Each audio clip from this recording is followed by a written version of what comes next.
Did the cosmos suddenly explode into existence from nothing, by nothing, and for no apparent reason? Or were the words of Moses true? For in 6 days the Lord made the heavens and the earth, the sea, and all that is in them, and rested on the seventh day. Therefore, the Lord blessed the Sabbath day and made it holy. Exodus chapter 20 verse 11. Do we find evidence for a purposeless, self-existing universe? Or does the very existence of the cosmos point to a creator? Join Midwest Christian Outreach Inc. in J. Hall, MS, as we explore creation, the Bible, and science. And greetings all. We're glad to be here for the first episode of Creation, the Bible, and Science.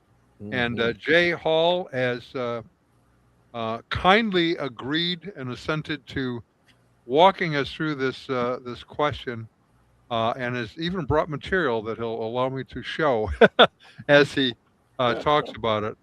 Jay, you want to let those who tune in know why you're interested in this particular topic, how you got interested in it, and sort of where we're going with this. Well, I was a geology major before I switched to math, and my logic was back then that if you can kind of document and support the global flood during Noah's time, that would imply that the whole time aspect has to be crunched, and that trilobites and dinosaurs and humans all live together. So that's what I focused on, and through time I kind of more developed that one argument is that from the biological side, because even Plato and Aristotle knew that there were different basic kinds of life, and that's of course consistent with Genesis. Though in more recent times, that's been my logic, which you may be familiar with David Berlinski, the intelligent design proponent, and his book Human Nature. He's talked about it explicitly. That is biological essentialism, and you can hear some of his more recent interviews. He's gone that way as well. So that's been my more recent tack, and I believe both of those obviously relate to the young Earth side as opposed to long ages or non-traditional interpretations of Genesis. Okay. Good. Cool. So we're going to have 10 sessions over the next 10 weeks, including today. And today is, of course, the introduction. And so with that, I will go ahead and bring up, let me see, I'm going to, I get out of sorts at night sometimes here. Okay, good. Let me close this guy. Oh, I know what I got to do. There you go. I was scratching my head here. What did I do wrong? What's going on? What I did wrong was did not put this on. How's that? Ta-da! Yep. Boop, boop. Bingo. Okay, Young Earth Study intro. Just in case you didn't know what it is the intro. That's right. Okay, and Jay, you will tell me when you want me to take the next slide, and you'll talk about whatever you want to talk about. Yeah, we can go to the next. Just go to the next. Okay. So in Exodus 20, where we read the account of the Ten Commandments in verse 8, remember the Sabbath day by keeping it holy. 6 days you shall labor and do all your work. But the seventh day is a Sabbath to the Lord your God. On it you shall not do any work, neither you, nor your son or daughter, nor your male or female servant, nor your animals, nor any foreigner residing in your towns. For in 6 days the Lord made the heavens and the earth, the sea, and all that is in them. But he rested on the seventh day. Therefore the Lord blessed the Sabbath day and made it holy. So our analogy of our regular week is parallel to the reason that God made the world in 6 actual days. And so if one is long ages, I mean, we don't work for 6 long ages. So it seems to make a pretty tight parallel. Sometimes it feels like it, though. Yeah, I hear you. Like forever. But that is actually the motto of the Creation Research Society, and it makes a lot of sense. So we have 6 regular days, and that just fits the pattern of the week, which you see in many different cultures. So the Babylonian 7 was special, and also 7 times 7.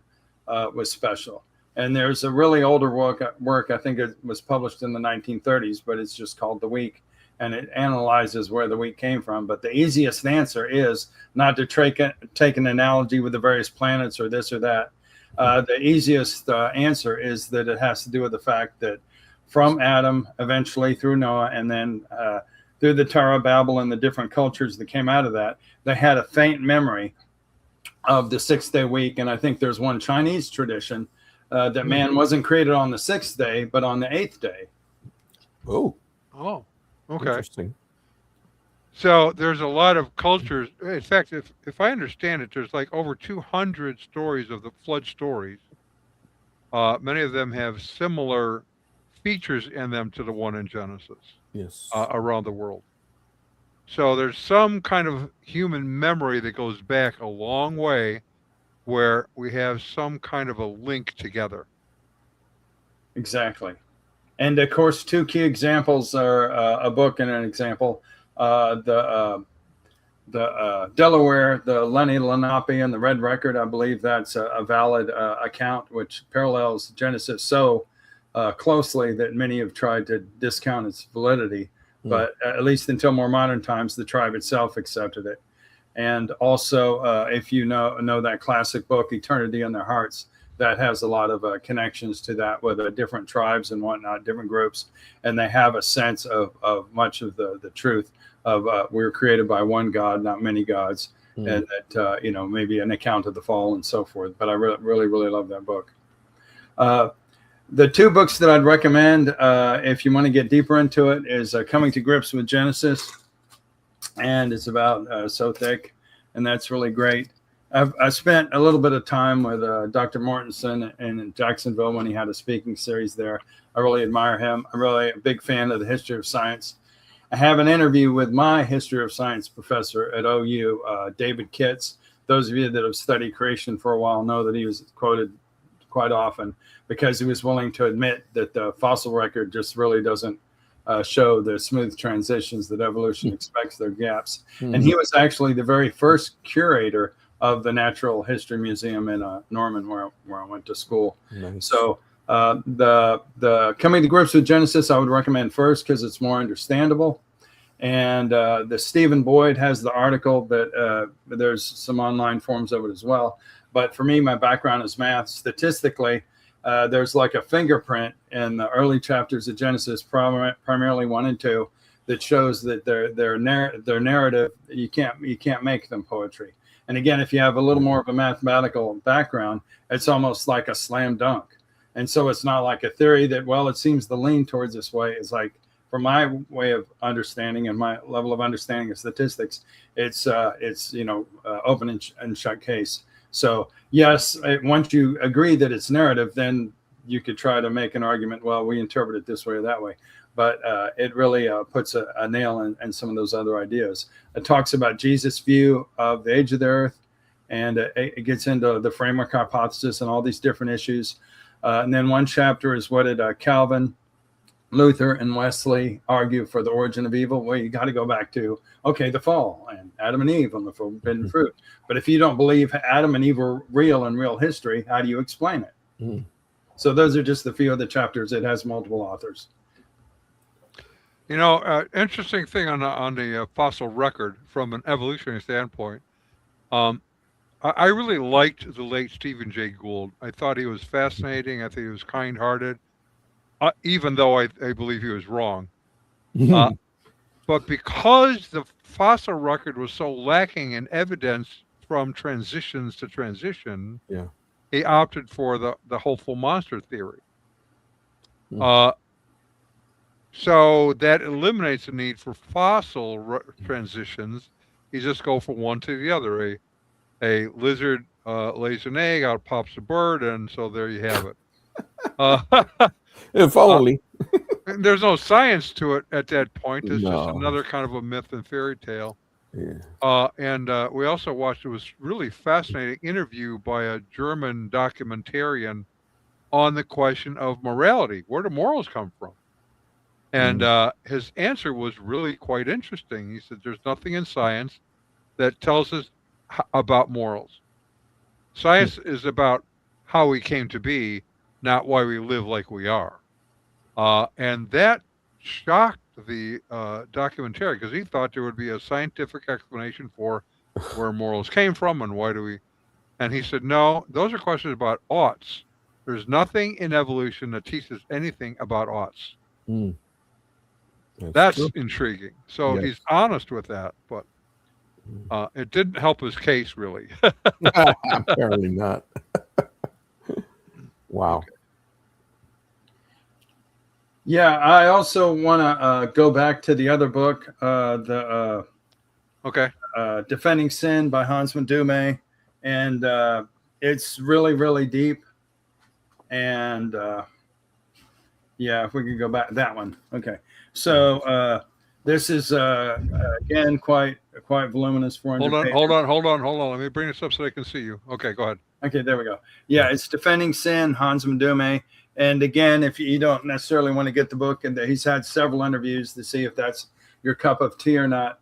But the thing is, that's published by Baker Academic, whereas the Coming to Grips with Genesis was Master Books, which publishes the large volume of the creation literature.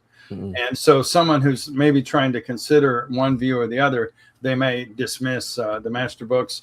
But the fact that it's Baker Academic adds something to it. And it did win an award, the Southwestern Journal of Theology 2024 Book Award, honorable mention in theological studies.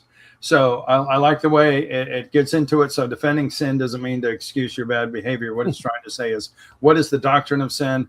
What is the origin of sin? Again, going back to the fall and a real Adam and Eve. And then if you dig into that, it's going to be most consistent with the traditional view of Genesis. Because once you throw in some where we're adding evolution to it or adding some kind of long ages to it, it distorts the interpretation of Scripture and tends to go in the wrong direction. So he interacts with all of these really strange ideas, even those that are just really way out, like pre-Adamites and all this. So in terms of his really digging into the issues, it's extremely deep.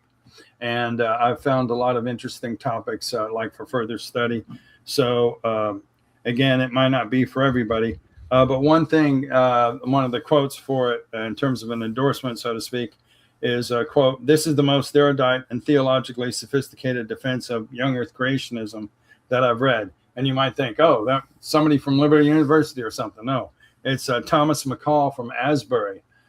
So not exactly your conservative school.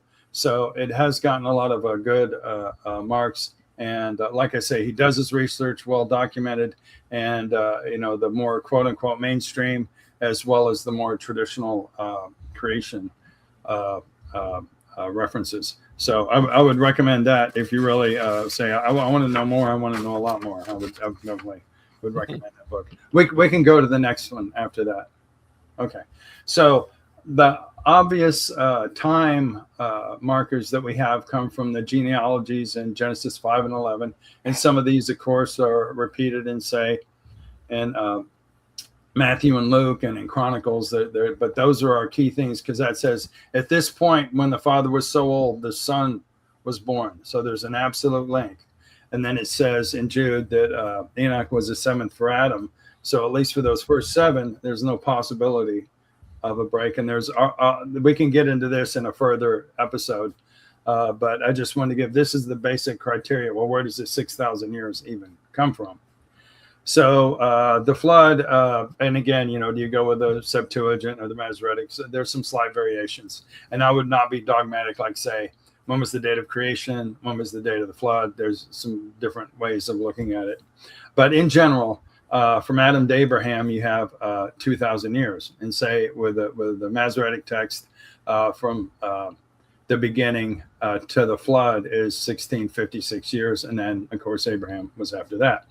So then from Abraham to Christ is another 2,000 years, and then clearly there's maybe some debate. Well, when was Jesus born? Obviously something BC. I don't know what y'all's favorite number is, 4 or 5 or 6. I know. Right.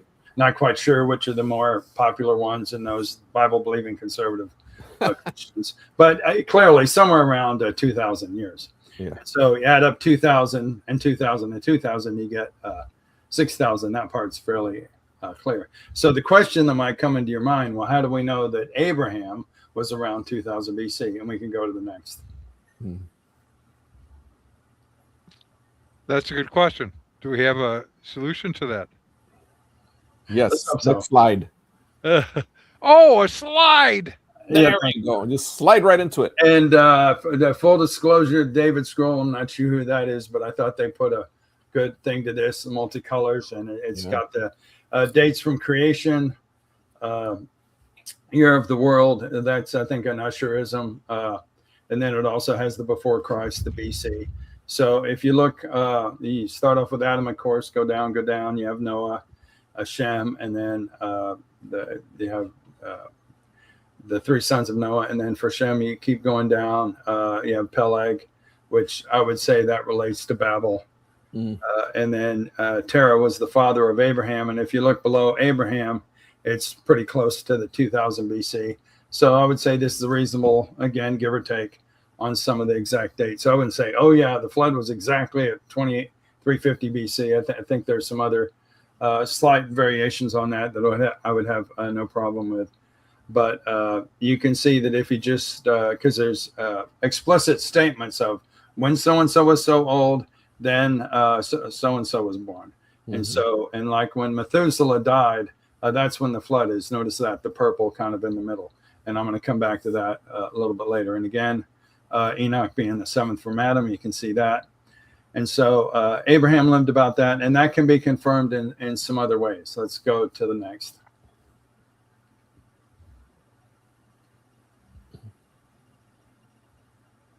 There we go. So instead of the 300, it's Abram's 318 versus the 4 kings. And they need to make that into a big Hollywood movie, I guess. That would be pretty exciting. They could. And that's in Genesis 14. So the names, that is the person names and the towns that are mentioned in Genesis 14 place Abraham in the early second millennium BC. So, 19 something BC, which is close to 2000. So he lived around that time. And where I got that, of course, Gleason Archer, I forget how many languages he knew, 10, 20, I don't know. But 30. I think there we go. 30 or 31, yeah. An amazing scholar. So if you don't have a copy of that, the original that I have is out of print, but it's been reprinted in a slightly different form. And so it is still in print, just it's been, readapted in the current version. But I always recommend that to people as a helpful for apologetics. But anyway, just look up the Genesis 14, and he gets into that and makes a very solid argument because it has unusual place names and unusual people names. And then the documents that we do have from those places, it's like, oh, this kind of matches up here and that kind of matches up there. So it makes the most sense that, say, roughly around 2000 BC, that was sort of Abraham's time. So that's in terms of some evidence that would back that part up. And then just even secular scholars would place Abraham about that time too. So that part really isn't in question. So if we take that to the time of Christ, then you have another 2000, and that's where the 6000 comes from when you just add it all up.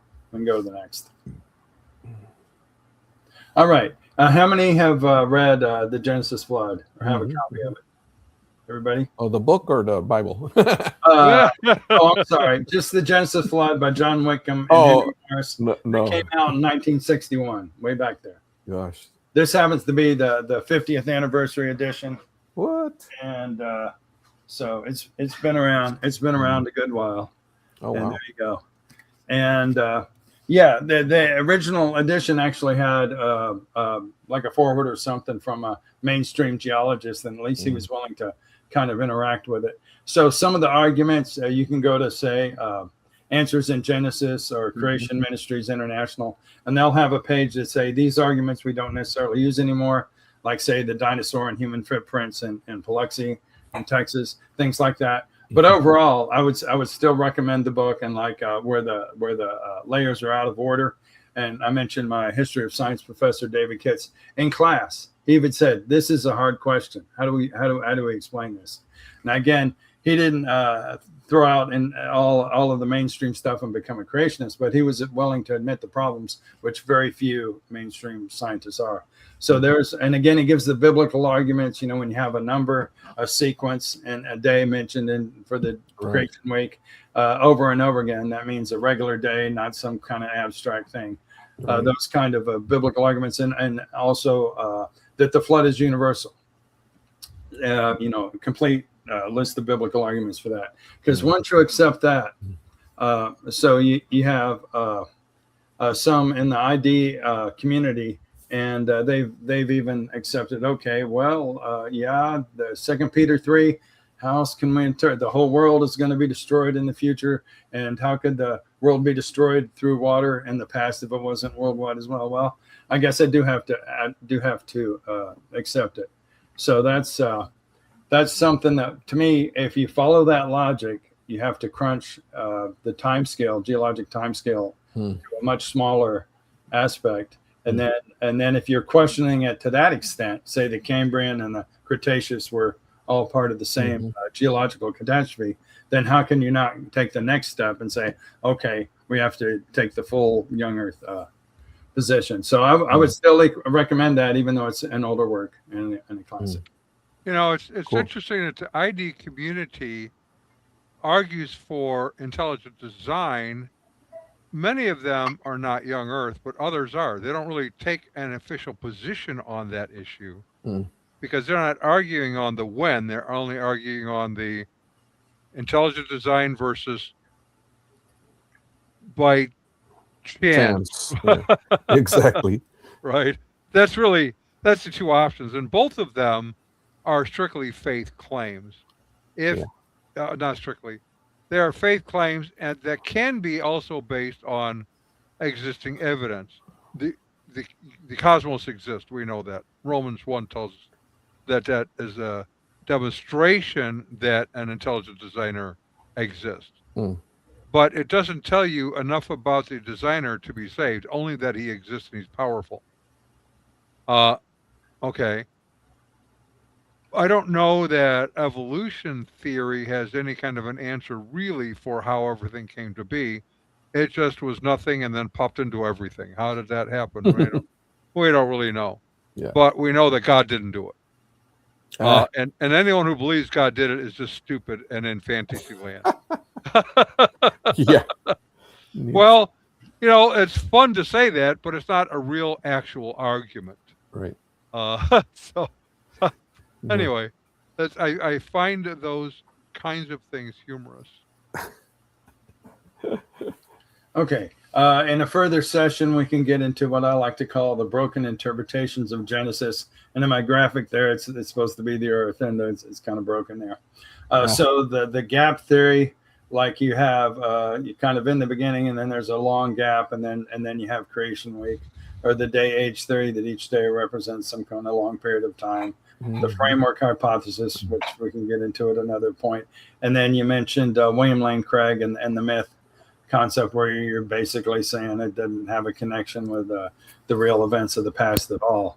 So, and there are others, but of course, those have been some of the more famous one. I believe it was the Schofield Reference Bible. Isn't that the one that promoted the gap theory? I don't know if he invented it. I know that he used it. I don't know that he invented it. He may have. Right. Yeah, I believe it came from another source, but in terms of making it more popular, I think that was the most through Darby and then through Schofield, that was very influential in many Bible-believing Christians, thinking that, the science and the geology has just been proven. You can't deny millions of years. And so they felt like they were pushed into a corner and they had to come up with something. Yeah, and I've learned. Of course, I've been around for more than 3 weeks now. I was an atheist growing up. I believed Darwinism was true. That's what I had learned in school.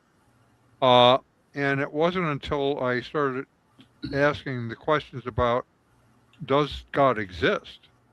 And started reading other material and came to the realization that the best explanation for things is that God exists. And I became a Christian after I learn more about the Bible. All that to say this, it wasn't until I became a Christian and started asking questions differently about the origin of the cosmos that I started coming to realize that evolution doesn't really make a lot of sense. And a couple of years after that, I want to say Time magazine, I have it around the house someplace, had on the cover an anthropologist whose name is escaping me, Leakey. Leakey was on there with a large leather-like being, and the headline was "Missing Link Found."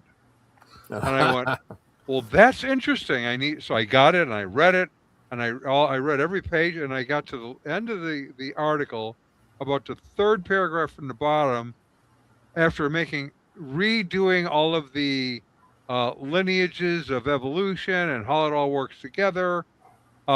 About the third paragraph from the bottom, it says, "We have surprisingly little evidence to support this."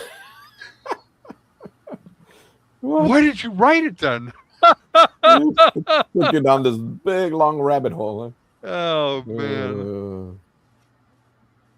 Okay, so there's different Indian stories that we go way, way, way back, and different other ancient things that it's like there's endless time going back. But on the real history, tell me a real person and when did they live? Well, of course, the big guy on campus is going to be the king. So there are many, many king lists, and they go back to different time periods. But basically, you come to a hard stop, basically, with the flood, because we don't really have, other than scripture, we don't really have a whole lot regarding the pre-flood time. Of course, there's the whatever it is, the 5 ages of man, and there was a paradise at the beginning and things like that. But no hard dates to put to it until you get to the kings, and those would be post-flood. Now, I'm not the only one that has come up with this idea. The Sumerian king list, there's an image of it there. So basically, it comes up with these unbelievable rains. So did Al-Ulam, however you say it, rain for 28,000 years? No. Wow. And again, I'm not the only creationist. They've been published in standard creation publications where it's used the exact same argument. You may remember, to give you an analogy, there was the NASA probe called the Mars Climate Orbiter. And your tax dollars at work, you spent $125 million on that. And guess what? It got lost. The reason is some of the team was using English units. Some of the team was using metric units. And of course, they're different. And so the thing kind of couldn't communicate correct. And it just went haywire, so to speak. So I'm using the exact same arguments. I forgot to wear a watch. On your watch, how many seconds are in a minute? Right, 60. How many minutes are in an hour? 60. And then where does the 60 base come from? What culture? Oh, that's interesting. Yeah. The Babylonians or the Sumerians. Yeah. So that's where I want to go to. We can go back to that. Gotcha. So the previous slide. Back to that one. Okay. Yeah, previous slide. Yeah. So, and again, I'm not the only one that has come up with this. So basically translate from the base 60 system and convert it into a decimal using this particular method. So if I own one cow, I have to be able to count one. Okay. Whatever your base system is, God gave us 10 fingers. Of course, those special people, the 12 digits and whatnot. But the base 10 is the most common in the whole world. Apparently, the Mayans used to walk around barefoot a lot. So base 20 is the second most common. So anyway, this is base 60. So when you go to the next base, 10 times 10 is what? 100. Right. So we have the ones place, the tens place, and the hundreds place. So if your base is 60, like on our time, then you have the ones place, the 60s place, and the 60 squared. What is 60 squared? What? Who's the math genius in our group? Darn it. Hold on. 60 times 60. All right. Where's Morgan? She's our resident genius on everything.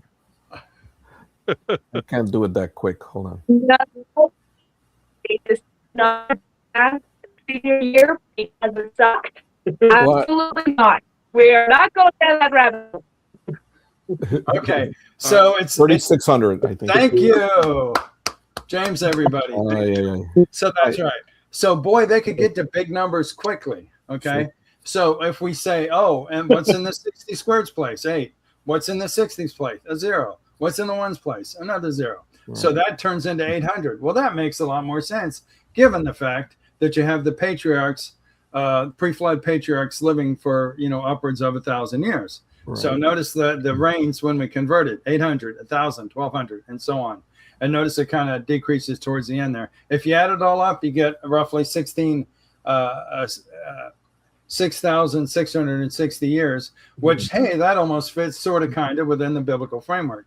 So all the other king lists that we have only go back so far, which to me is totally consistent with the traditional interpretation of the chronology in Genesis 5 and 11, and providing a shorter framework for the history of humanity.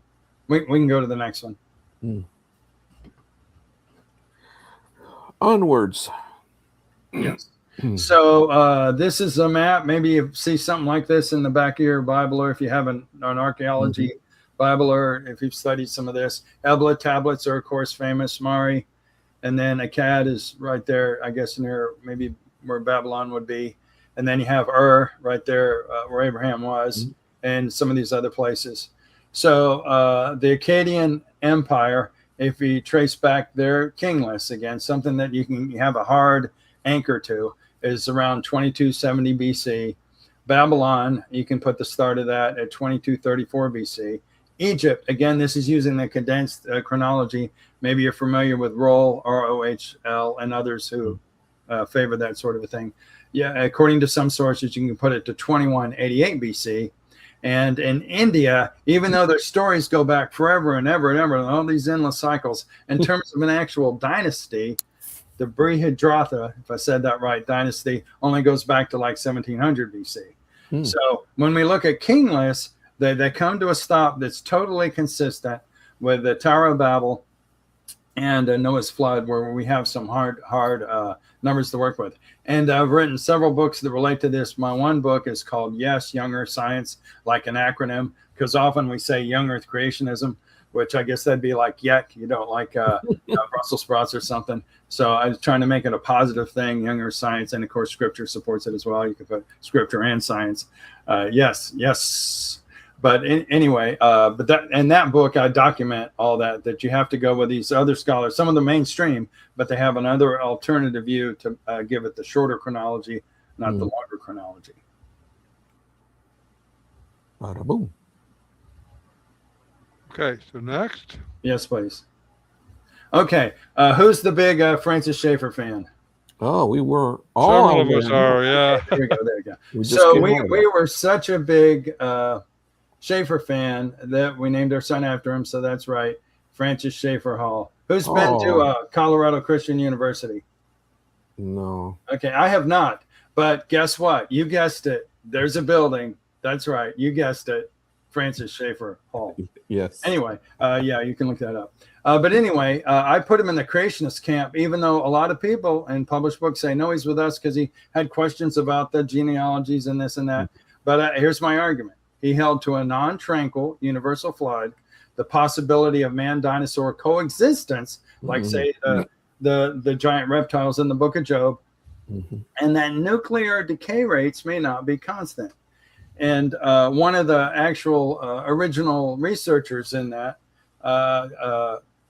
actually rejected the method because in the early 1900s, he came up with contradictory results. And he actually was also one of the people that started using radiation to help treat various things. But he saw, well, the argon, the lead, and the potassium gives this, and the uranium lead gives that, and they're not quite consistent. And that was his theory. Well, maybe in the past, the rates were quite a bit different. And if you have not read this Francis Schaeffer biography, Duries, how do you say that? I haven't finished it. It's got lots of pictures in it, but it's very, very well written.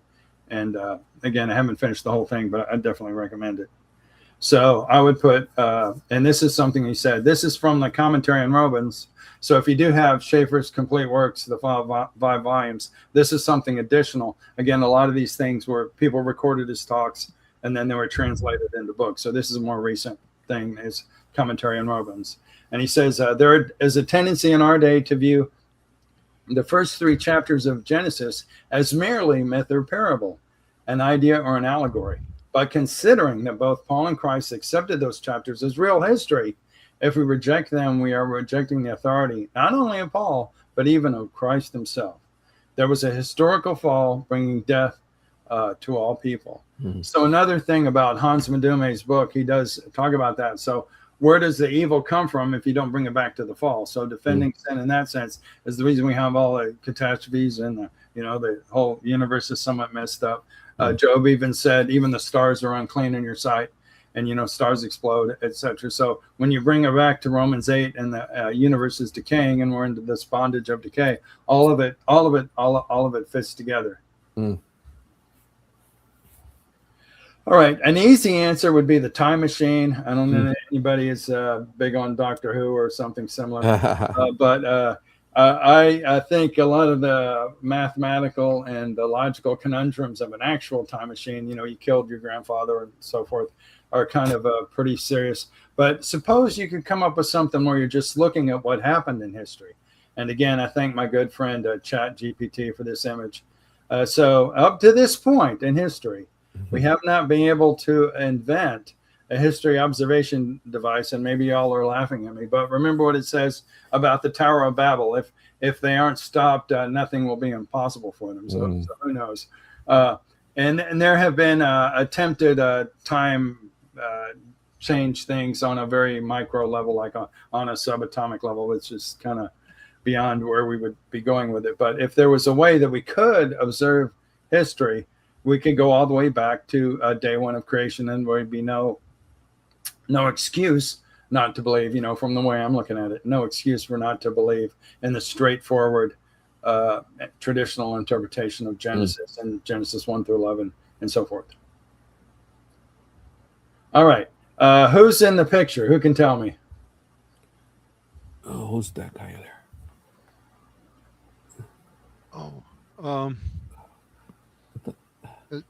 The guy with the white hair is pretty obvious. The very yeah. short guy might take a second.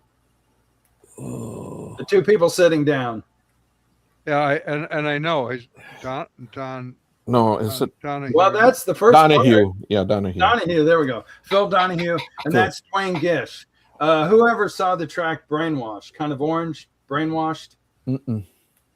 So it's one of the most famous anti-evolution tracks. It's like a chick track, but it came from another source, and it's called Brainwashed, and has the different ape men pictured, and finally in the last picture it looks like a modern man, and it goes through a talk that he gave. It might have been UC Davis, but basically fact by fact that he's presenting that missing links and other evidence, the DNA and the design and so forth, but in a cartoon form. So it's about like that, but anyway.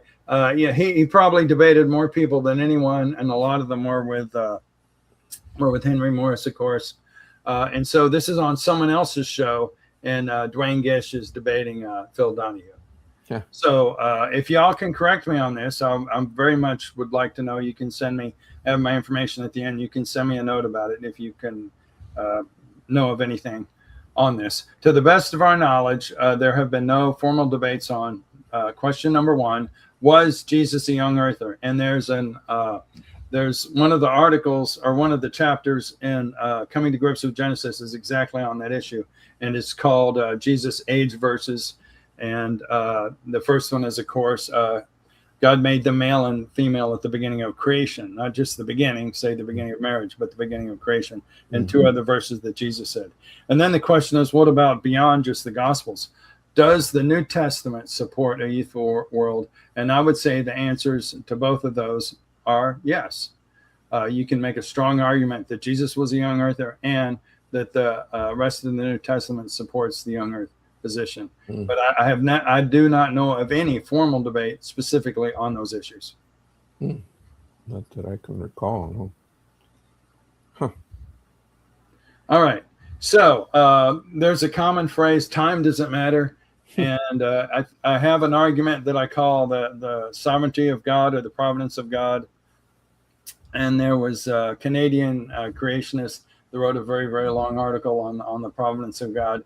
So when you do things, you don't apply an evolutionary approach. Well, I'll just throw a few wrenches at my car and maybe the oil will get changed or whatever. There's a method to it. There's a process to it. There's logic to it. There's wisdom to it. And again, you don't want to let the oil spill all over your front yard, or if you're a renter like me, my landlord will get on my case. So everything has to be thought out and planned out. So because of that, God creating the world in 6 days makes perfect sense. So consider some things that relate to time. The king of the cosmos has a plan, and things happen for a purpose at a certain time. Methuselah lived 969 years, then the flood came. Mm-hmm. Abraham predicted that the bondage of the Jews would last 400 years and must wait for the iniquity of the Amorites to be complete, Genesis 15. And Daniel foretold the exact time of the Messiah's coming, Daniel 9. And then Jesus warned of the time of the temple's destruction, because, of course, a generation only lasts so long. And I know there's different ways of looking at some of those. But basically, things happen for a purpose. And maybe in your own life, God providentially brought maybe unexpected blessing, a car, some money. You met a new friend. You got connected with a new church that really helped you out, et cetera, et cetera. But God works those things. All things work together for the good of those who are called according to his purpose. So in time in our own life, things kind of match up. So I'm saying history is exactly the same way. Yep. Okay. So again, I had help from my AI friend on this one too. And again, the trick on this is a prompt, because I've tried to do some movie things and video things, and you have to put so many details. I'm not good at it. So so anyway, but this one I said, that's exactly what I wanted. So theoretically, let's say on day 1, we lay the foundation. On day 2, we've done some framing. I have several kind of part-time things that I do. Part of it's construction and demolition. But in West Texas, we tore up this house and we had to tear up a whole wall because of termite damage. So I'm kind of putting it together and tearing it down. So on day 2, we could do the framing. On day 3, we can do the sheathing and the roofing. We don't want rain to get all over our house and ruin. You see, there's a logic to this, step by step. And then the systems rough-in says plumbing, electrical, HVAC. Of course, we need that. And then I've done a lot of wall work. My father was a commercial painter. I've done tons of that. And so there we go. You see the taping and bedding and all that. And then the finishing touches. So guess what we could add? Who has a pet? Dog, cat, goldfish? No. We don't have any pet people here. Okay. So anyway, we could put some animals in our house, right? Who likes to put tons of plants in your house? Okay. So we could put plants in there, and you could have a goldfish. Now we have sea life, right? You see the analogy I'm trying to build here. So my buddy was one of my college roommates was actually a horticulture professor. So I mean, you wouldn't believe how many plants he had just in his living room. So some people like lots of plants. So the point is doing it in a step-by-step sense because of God's providence, and God is sovereign. He knows what's going to happen next. And in terms of like forming and filling, that's really no problem. It's a reasonable way to do something. So I think it fits in with the argument for the 6 actual 24-hour days. Cool. Okay, these are my books, and you can find the first one is The Young If Possible. I'm trying to remember. That's all these are Amazon, except for the last one's Barnes and Noble. But there's a link. Go ahead. There's a link in the description too. They can click the link and order the book. Thank you. Yeah. So there we go.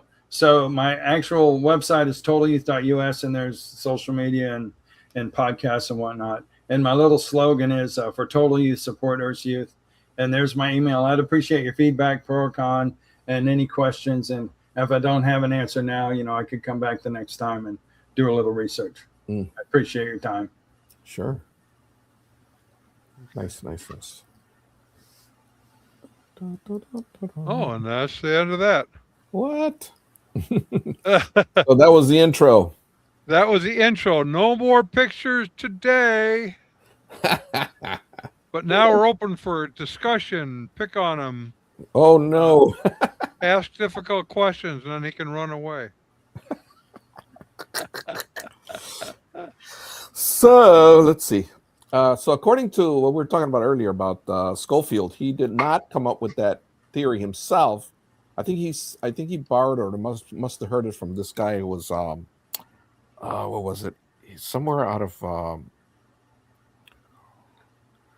somebody else. It was Scottish or somebody that came up with this in the 1800s, and then he took it and he ran with it in his Schofield Bible. So that became more popular. That rings a bell. Yes. Yeah. So yeah. So I think a lot of the issues, or one of the main issues that comes up a lot, is the whole thing about what does the word day mean in Genesis. Yom, I think, is the word, and because words have sometimes various meanings, but then you have to look at the context, right? As Don always says, context. Context Yeah, is king. it is king, and so you have to go with how the Bible describes. There was day and there was evening, morning, and so it's describing a pattern. And also, I like the fact that you're pointing out the fact about the ages of like Adam. So Adam was alive, and when obviously his kids and grandkids were around, even great grandkids. So all these things were passed down to them all the way down to the time of the flood, and even then afterwards, through Noah and his sons. So there are connections, even though they didn't obviously keep a calendar like we do, but you can still trace some of that back. And so this makes a lot of sense in the fact that it's leaning towards the young earth, as far as I can tell. Yeah, I agree. So just Thomas Chalmers in 1814, he had popularized this idea, and he attributed it to a 17th century theologian named Simon Episcopus. So, okay. I didn't know that.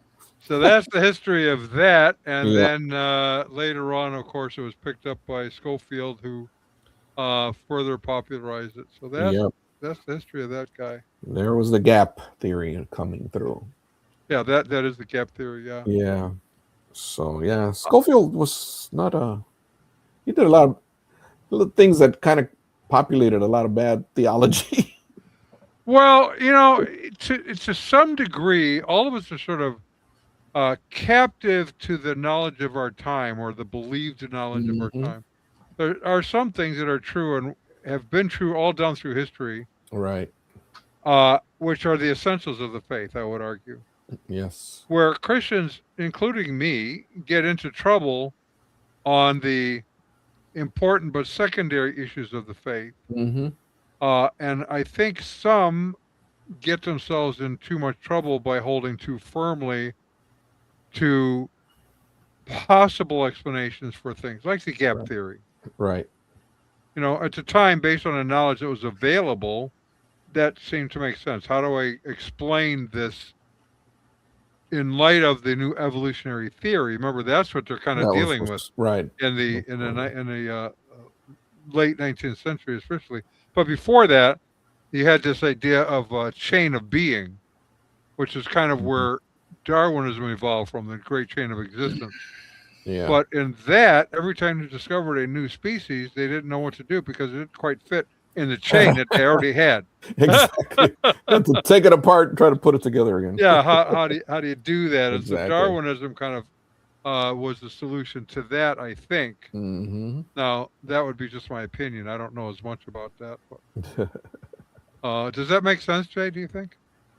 Yeah, it's definitely a historical connection, that you have the flow from simpler creatures to more complex creatures. Yeah. And God's variety, his creativity just shows our imagination is nothing compared to God's creativity and all that. Oh man! Yeah. Of course, the water bear that can survive up in space, hit the radiation and still survive. That just mind blowing. And they're so tiny. I think even the biggest one, maybe you can barely see, but most of them are microscopic, and they look like critters off of a science fiction movie. So that's the example I always bring out, as the water bear.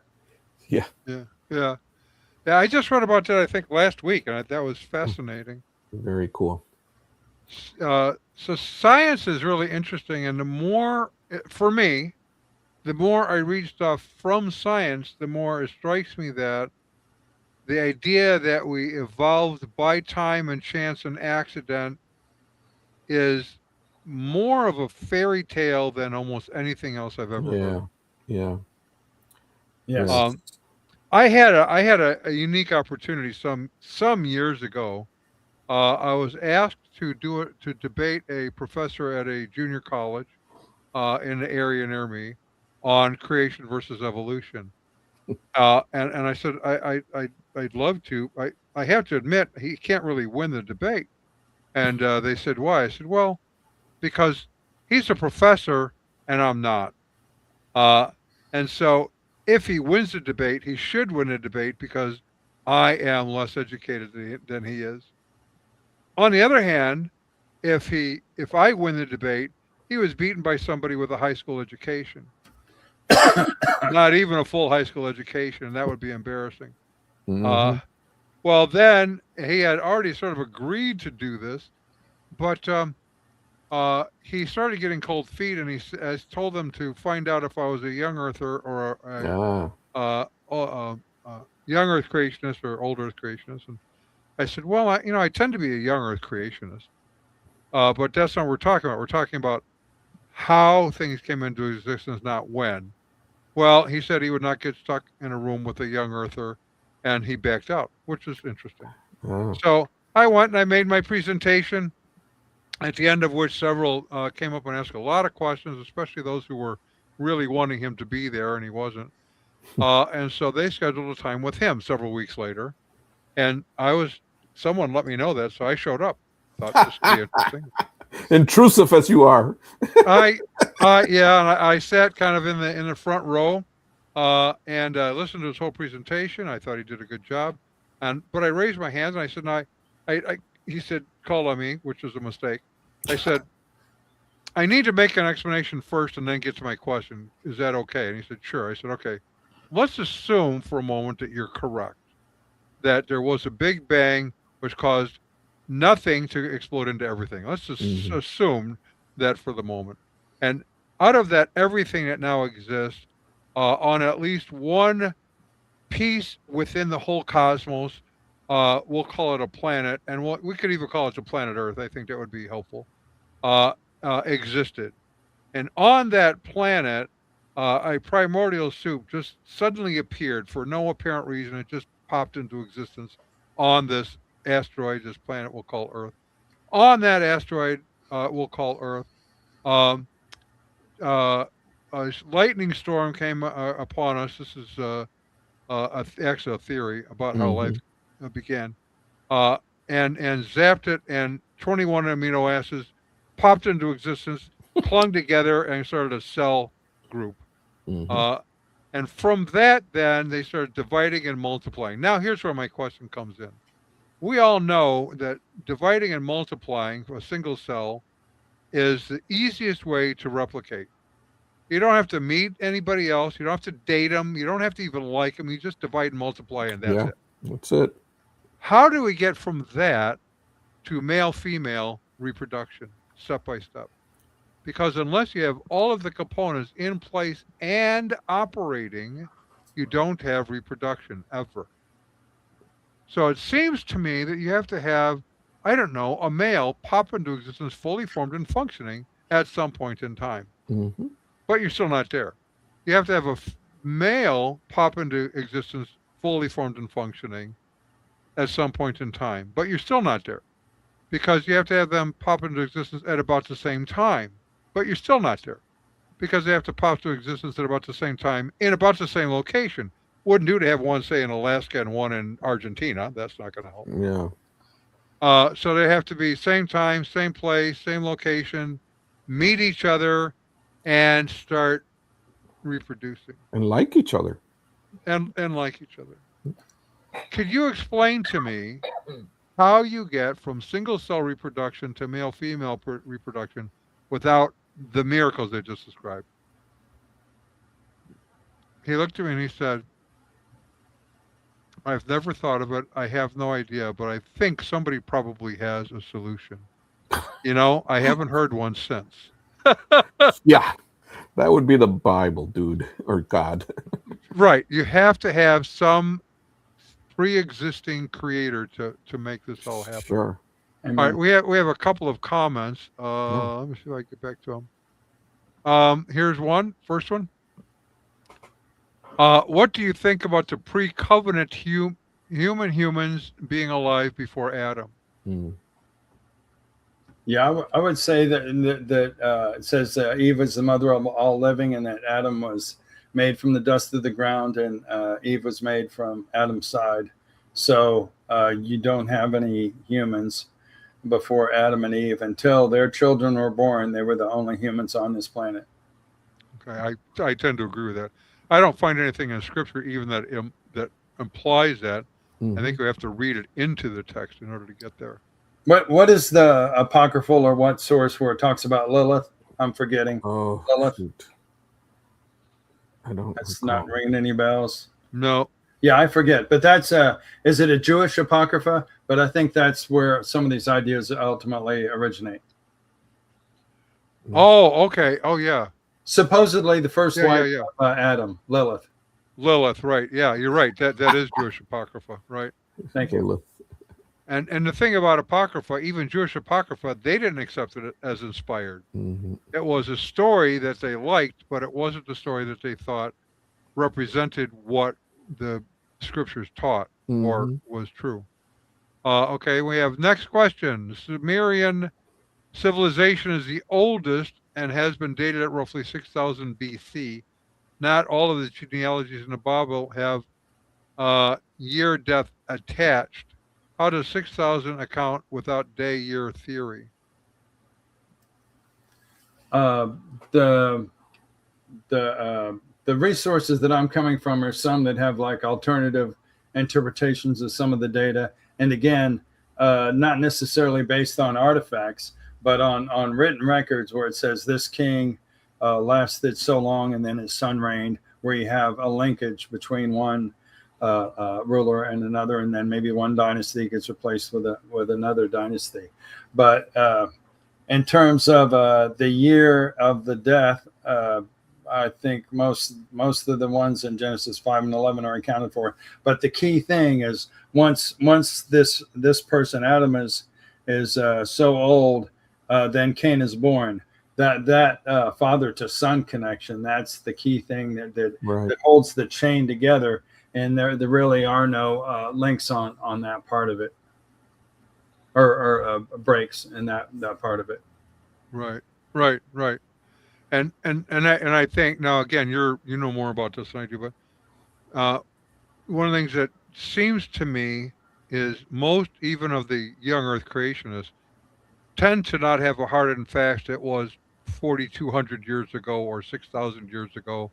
It is between 6,000 and 10,000 years. So there's some fudge room. Yeah. Because there's some things we may not be able to account for. Is that accurate? Yeah, I think part of that comes from the Genesis flood, the Wickham and Morris book.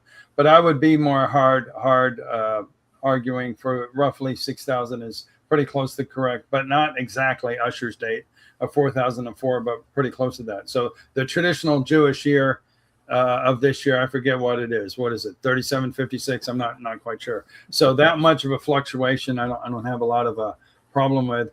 But and then of course, one of the strong arguments, I think is still a strong argument, is the decay of the magnetic field. And even the mainstream scientists have admitted, well, you just do the math. If you don't come up with this weird dynamo theory and it kind of gets rejuvenated from who knows where. But if you just take it, it's decaying. If we work it backwards, where would it have to stop at? And you actually get 10,000 years. So that's another source of the 10,000 years. But I'm more hardcore on close to the 6,000 year date. Okay. Well, the Jewish calendar, I think it's at 5786. 5786. Oh, thank you. Thank you. I guess I was interpreting that to the BC date. Yeah. So we're at 5786. So that's pretty close. Yeah. Oh, that's good. That's good stuff. Any other comments, questions? Problems that we have missed that we need to address in the future? No politics here. No. None required. All right, then. Yes. So we're on for again next week. Thank you, Jay, for being with us. This has been really good. Thank you.